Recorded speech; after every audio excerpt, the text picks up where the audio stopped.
Kutoka kipande cha Madiba naizungumzia South Africa, imeibuka moja kati ya story ambayo imewaacha watu wengi sana midomo wazi wakibaki kushangaza kwa nini kichi kimeweza kufanyika. Ikumbukwe wawili hawa wamekuwa kwenye muunganiko mkubwa sana kipindi cha nyuma na tayari wana watoto wawili, na mzungumzia Tifu pamoja na Prince Nailan. Sasa inakuwaje kuna hizi stop ambazo zinafanyika au zina happen hapa katika ambapo tunadai kwamba Zari amewasha moto South Africa, hataki kabisa kumuona Platnumz akitokea kule licha ya kuwa na watoto wawili dhidi yake. So nini ambacho kipo nyuma ya panzia, na story hii inasukumwa na kitu gani? Ndio kitu pekee ambacho kinafuatia right now. Kwa hiyo make sure unabaki hapo ulipo kusanua kitu gani ambacho kimeweza kusababisha na hizi hadithi.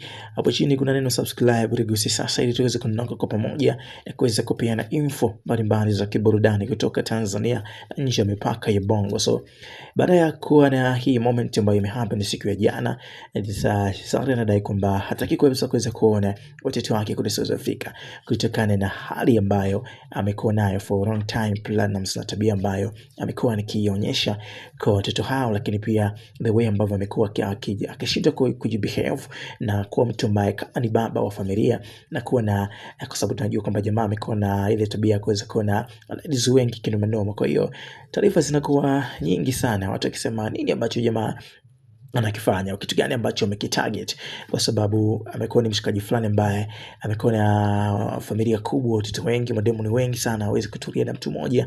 Hata hili jambo limekuwa kwa upande wa Zuri limekuwa gumu sana. Zari is boss lady, siku nyuma zilizopita aliwahi kumtupia dongo Platnumz kama kwamba pesa zake ambazo amekuwa nazo ndio pengine zinamtesa na kuweza kujiona kama kila kitu kwenye hii dunia basi anastahili kuwa nacho, kizingatia kuweza kuwa na familia kubwa kwa upande wa wanaume, lakini kwa upande wake yani zingatia ni kuweka familia inasimama kwenye proper way ambayo inakuwa imenyooka kuliko kuwa na hicho ambacho kinafanyika kwa upande wake Platnumz. So hii ni kejeli, na hii ni moja kati ya maneno ambayo yamezungumzwa siku ya jana, imekuwa hot sana kupitia mitandao.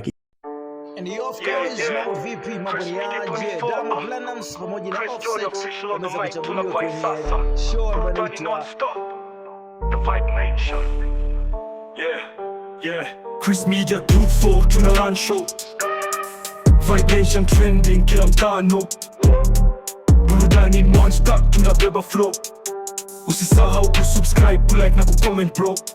Gang YouTube tupo live, stories za Master Bongo, trending kila kona, burudani hatuchezi chongo.